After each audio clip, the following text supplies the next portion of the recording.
Rapat Kerja Nasional Partai Amanat Nasional atau PAN resmi menyetujui PAN bergabung dengan koalisi partai pendukung pemerintah.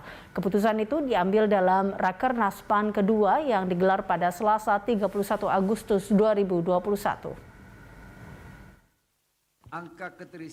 Ketua Umum Partai Amanat Nasional Zulkifli Hasan mengatakan bergabungnya PAN ke dalam partai koalisi pendukung pemerintah atas undangan dari Presiden Joko Widodo.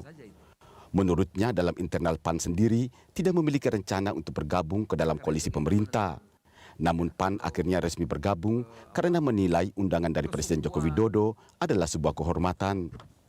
PAN diajak rapat partai koalisi pemerintah, tentu itu satu kehormatan.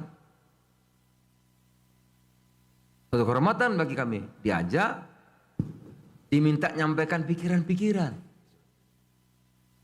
Ya, tapi karena saya baru pertama kali kemarin diundang, ya saya bicaranya nggak banyak. Walaupun di kepala saya banyak sekali yang ingin saya sampaikan. Tapi ya karena baru pertama rame-rame itu. Memang waktu kemarin tuh saya ditelepon oleh Mas Pram tuh 6 hari sebelum acara itu. Saya nggak tahu kalau ada pertemuan besar. Saya baru tahu malam sebelum pertemuan besoknya. Saya udah mau tidur. Edi Suparno, Sekjen PAN, telepon. Tum, kita diundang, ini ketua-ketua partai koalisi dan Sekum hadir. Oh ya, ya oke. Datang. Ya, bagi kami tentu itu satu kehormatan. Dan pada waktu pertemuan itu, saya kira sudah beredar rekamannya, Presiden menyampaikan yang dihadapi oleh bangsa ini. COVID, 2 mengenai ekonomi, 3 mengenai hubungan pusat daerah. Sebelum resmi memutuskan untuk bergabung dengan koalisi pemerintah, Ketua Umum PAN Zulkifli Hasan diundang Presiden Joko Widodo bersama partai koalisi pemerintah di Istana Negara pada Rabu 25 Agustus 2021. Dalam pertemuan itu, Presiden bersama semua pimpinan partai koalisi membicarakan sejumlah agenda penting, diantaranya penanganan COVID dan pembangunan ekonomi. Dengan bergabungnya PAN dalam koalisi pemerintah, membuat jumlah partai koalisi pemerintah praktis bertambah menjadi 7 partai dari sebelumnya 6 partai politik, yakni PDIP, Golkar, Gerindra, P3, PKB, Nasdem, dan PAN.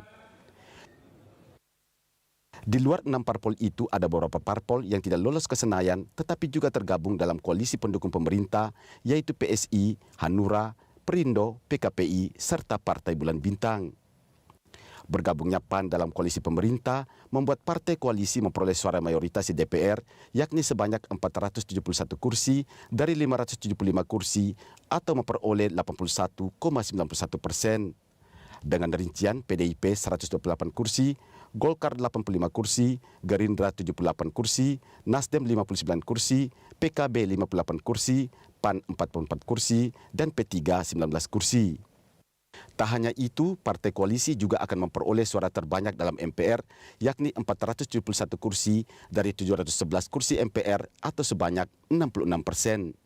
Sementara 240 kursi lainnya diisi oleh 136 anggota DPD, 54 kursi fraksi Partai Demokrat, dan 50 kursi fraksi Partai Keadilan Sejahtera. Direktur Eksekutif Parameter Politik Indonesia Adi Prajitno memprediksi bergabungnya PAN ke dalam koalisi pemerintah Jokowi menandai akan terjadinya reshuffle kabinet dalam waktu dekat.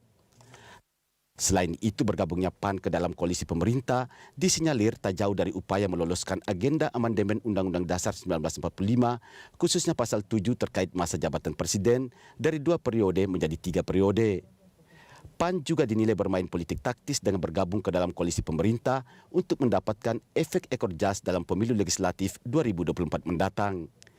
Tim Liputan Berita 1.